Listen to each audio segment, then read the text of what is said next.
Hello everyone, welcome to our channel.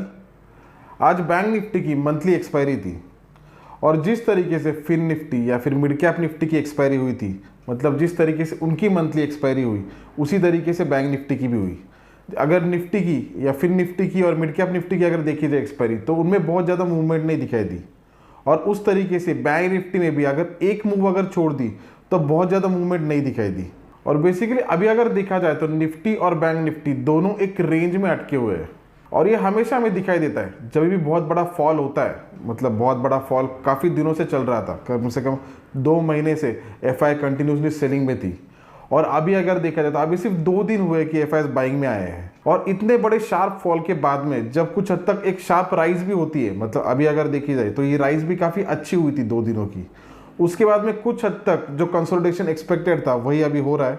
और अभी confusion क्या चल रहा है कि अभी क्या होगा, मतलब क्या यहाँ से एक अपवर्ड डायरेक्शन में मार्केट जाएगी या फिर वापस जिस तरीके से फॉल था ये टेम्पररी राइज थे, वापस ये फॉल कंटिन्यू होगा। तो उसको समझने के लिए पहले हमें ग्लोबल सिनेरियो समझना होगा। अभी ग्लोबल सिनेरियो अगर देखा जाए तो यूएस मार्केट्स काफी अच्छे तेजी में है, तो वहां से कुछ भी नेगेटिव नहीं आ रहा है।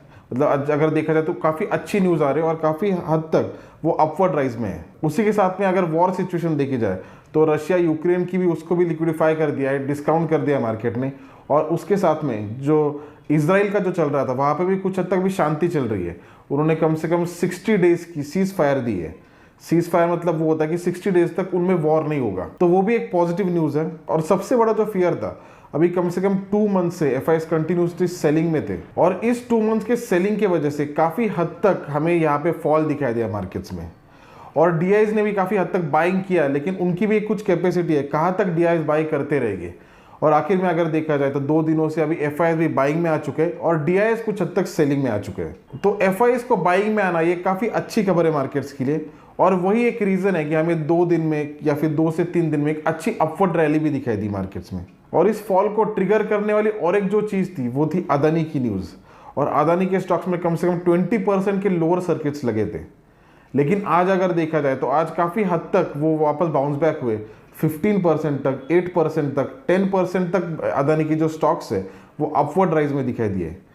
मतलब इसका क्या ये अर्थ है कि अदानी का जो फॉल था वो खत्म हो चुका है। तो अदानी किसी स्टॉक के बारे में या फिर किसी कंपनी के बारे में हम इमीडिएटली कुछ भी डिसीजन नहीं ले सकते, क्योंकि उसमें हमें रैशनल सोचना चाहिए। बहुत इमीडिएटली बहुत फियर में भी नहीं जाना चाहिए और बहुत इमीडिएटली बहुत खुश भी नहीं होना चाहिए कि अब ये सब कुछ खत्म हो चुका है, क्योंकि ये एक कंपनी रिलेटेड न्यूज़ है। और कभी भी कुछ भी अगर न्यूज़ आती है तो फिर इमीडिएटली उसके ऊपर इंपैक्ट होता है। अभी निफ्टी या बैंक निफ्टी उसके ऊपर जल्दी इंपैक्ट क्यों नहीं होता है?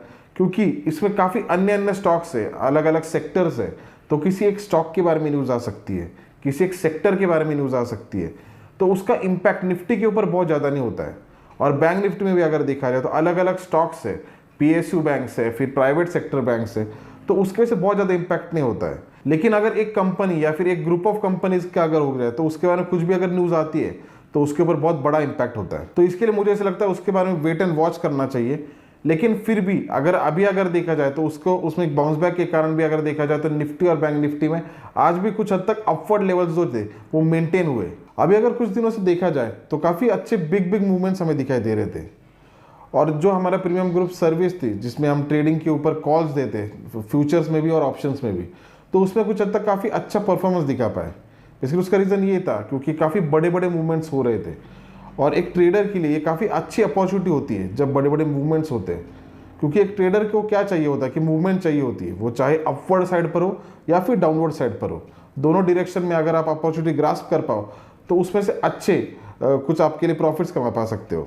और आने वाले टाइम में भी अगर आप सही लेवल से काम करो या फिर सही डिसीजन मेकिंग और सही साइकोलॉजी से काम करो तो लॉन्ग लास्टिंग आप काम कर पाओगे और कुछ अच्छे बेनिफिट मार्केट में से आप ले पाओगे।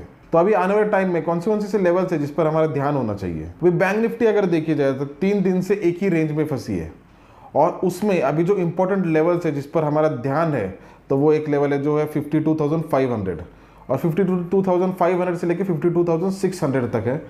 और दूसरी जो डाउनवर्ड साइड पर लेवल है वो है 52,000। अगर बैंक निफ्टी को बुलिश अगर होना है तो उसके लिए सबसे पहले इंपॉर्टेंट ये है कि 52,500 से लेकर 600 का जो मार्क है उसके ऊपर सस्टेन हो, क्योंकि काफ़ी बार अगर देखा जाए तो बैंक निफ्टी ने उस लेवल से रेजिस्टेंस लिया और वापस वहाँ से फॉल आया है। तो उसी तरीके से उसको काफ़ी बार उसे टच भी किया है। अभी भी अगर देखा जाए तो अभी उसने टच किया था, लेकिन वहाँ से इमीडिएटली फॉलिंग प्रेशर आया और वहाँ से बैंक निफ्टी नीचे आ गई। लेकिन बैंक निफ्टी अगर उसके ऊपर अगर टिकती है तो 70% चांसेस है कि उसमें प्रोबेबिलिटी बढ़ जाती है कि बुलिश रहने की उसकी प्रोबेबिलिटी जो है वो कम से कम 70% इंक्रीज हो जाती है। और उसके ऊपर की जो लेवल है वो है 52,900 से लेके 53,000। अगर 53,000 के ऊपर अगर निकल जाती है तो काफ़ी हद तक ये हो जाए कि जो भी फियर जो प्रेशर का था, मतलब जो कि फियर था कि वापस गिर सकती है, तो वो काफ़ी हद तक वो ख़त्म हो जाएगा।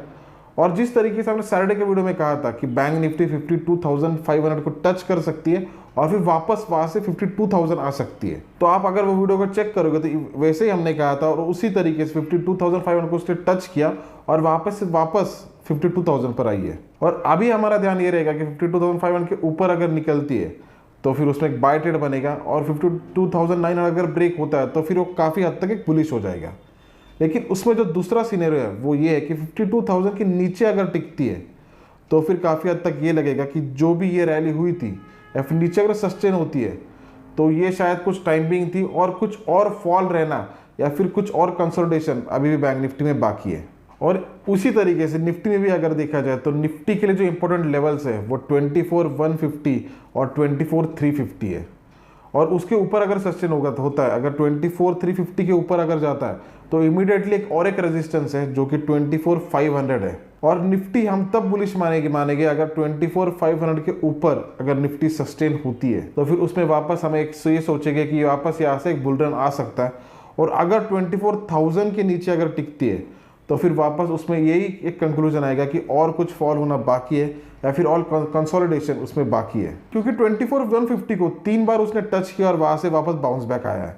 और 24,150 अगर देखोगे तो इसके पहले भी एक काफ़ी स्ट्रॉन्ग लेवल उसने एक्ट किया है, तो एक स्ट्रॉन्ग लेवल होने के कारण ही वहाँ से बाउंस बैक आ रहा है।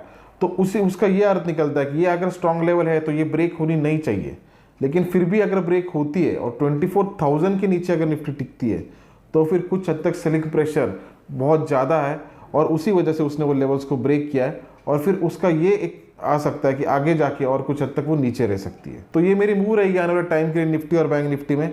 आई होप ये वीडियो आपके लिए बेनिफिशियल रहे। Thank you.